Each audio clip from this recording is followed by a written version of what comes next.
Hello friends, स्वागत है आप सभी का ये एकेडमी पर।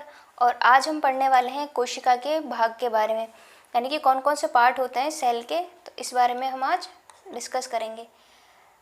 तो देखिए, बेसिकली सेल के होते हैं 3 पार्ट।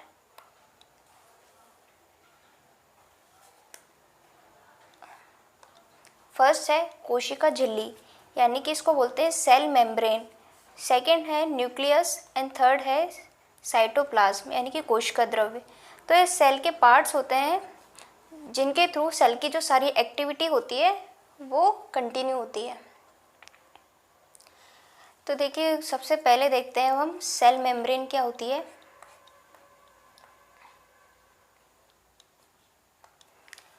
तो इसको प्लाज्मा मेम्ब्रेन भी कहते हैं, सेल मेम्ब्रेन भी कहते हैं। तो देखिए, झिल्ली का मतलब ही होता है एक तरीके का आवरण जो कि क्या करता है, सेल को कवर करता है, जिसका क्या काम होता है कि वो सेल के जो अंदर के मटेरियल को सेल के बाहर के मटेरियल से क्या करता है, अलग करता है। तो ये जो झिल्ली होती है ये क्या काम करती है, सेल के बाहर के जो मटेरियल है उसको सेल के अंदर के मटेरियल जैसे कि न्यूक्लियस हुआ, साइटोप्लाज्म है, उनसे अलग करने का काम करती है।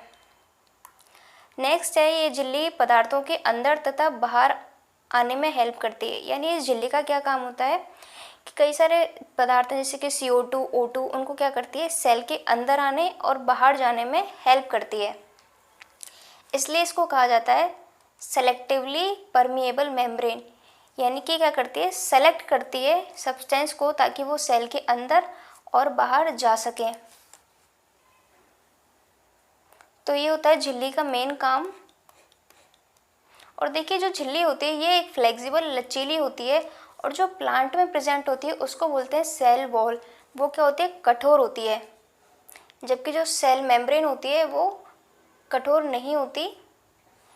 तो सेकंड हम बात करते हैं यहाँ पर न्यूक्लियस के बारे में। न्यूक्लियस का काम होता है, देखिए न्यूक्लियस के अंदर प्रेजेंट होते हैं क्रोमोसोम्स।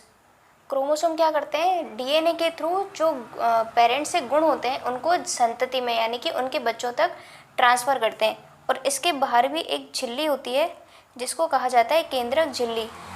ये केंद्रक झिल्ली क्या काम करती है, साइटोप्लाज्म यानी कि कोशिका के अंदर का जो मटेरियल होता है उसको सेपरेट करने का काम करती है। मान लीजिए ये एक सेल है और इसके अंदर ये है केंद्रक, ठीक है, और यहाँ प्रेजेंट है कोशिका द्रव्य। यानी ये जो झिल्ली होती है ये इस साइटोप्लाज्म को इस वाले वातावरण से अलग करती है, यानी कि साइटोप्लाज्म से अलग करती है, ताकि जो केंद्र के अंदर जो मटेरियल है जैसे कि क्रोमोसोम्स हैं वो कोशिका द्रव्य में ना पहुँचे। तो इस तरीके से सेपरेशन का काम करती है झिल्ली। नेक्स्ट देखते हैं हम। अब देखिए, अभी हमने बात की कि केंद्रक में क्या प्रेजेंट होते हैं, क्रोमोसोम्स, जो क्या करते हैं जेनेटिक इन्फॉर्मेशन को पेरेंट्स से उनकी संतति यानी कि उनके बच्चों में ट्रांसफ़र करते हैं। तो ये जो ट्रांसफ़र होता है वो होता है DNA के माध्यम से। तो DNA की फुल फॉर्म होती है deoxy ribo nucleic acid. Next देखते हैं हम थर्ड, जो है हमारा साइटोप्लाज्म यानी कि कोशिका द्रव्य। देखिए, कोशिका द्रव्य होता है एक तरल पदार्थ।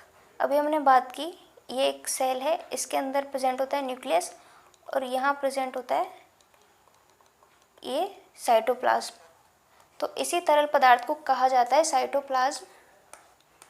देखिए, साइटो का मतलब होता है सेल, ठीक है, इसलिए इसको नाम दे दिया साइटोप्लाज्म, क्योंकि सेल के अंदर प्रेजेंट होता है इसीलिए। अब देखिए, कोशिका के कई सारे घटक प्रेजेंट होते हैं इस साइटोप्लाज्म में, तो उन्हें कहा जाता है सेल ऑर्गेनेल, जैसे कि राइबोसोम, माइटोकॉन्ड्रिया, इन सभी को कहा जाता है सेल ऑर्गेनेल, जो कि प्रेजेंट होते हैं कोशिका द्रव्य में। अब देखिए क्या होता है, कोशिका के प्रत्येक ऑर्गेनेल का अपना एक विशिष्ट काम होता है। मतलब कि जैसे कि मान लीजिए राइबोसोम है, तो राइबोसोम का काम होता है प्रोटीन का संश्लेषण करना, सिंथेसिस करना। उसी तरह माइटोकॉन्ड्रिया, उसको बोला जाता है पावर हाउस ऑफ सेल, यानी कि वो एनर्जी प्रोडक्शन का काम करता है। इस तरह हर एक ऑर्गेनेल का अपना एक विशिष्ट काम होता है। तो ये सभी जो ऑर्गेनेल प्रेजेंट होते हैं ये प्रेजेंट होते हैं साइटोप्लाज्म के अंदर। तो देखिए, ये है कोशिका के पार्ट्स। जो कि क्या करते हैं, कोशिका की सारी एक्टिविटीज़ जो होती है इनके अंदर परफॉर्म होती है। केंद्रक जो होता है वो काम करता है एक तरीके से जेनेटिक इन्फॉर्मेशन को संतति में, यानी पेरेंट्स से संतति में उसको ट्रांसफ़र करता है, क्योंकि उसके अंदर प्रेजेंट होता है डीएनए। देखिए, कोशिका के सारे जो भाग होते हैं उनके थ्रू ही कोशिका की जो सारी एक्टिविटी होती है वही परफॉर्म हो पाती है, क्योंकि साइटोप्लाज्म के अंदर प्रेजेंट होता है ऑर्गेनेल्स, केंद्र के अंदर प्रेजेंट होती है जेनेटिक इन्फॉर्मेशन, और जो झिल्ली होती है वो सेल को क्या करती है, बाहर के जो एनवायरनमेंट होता है उससे अलग करने का काम करती है।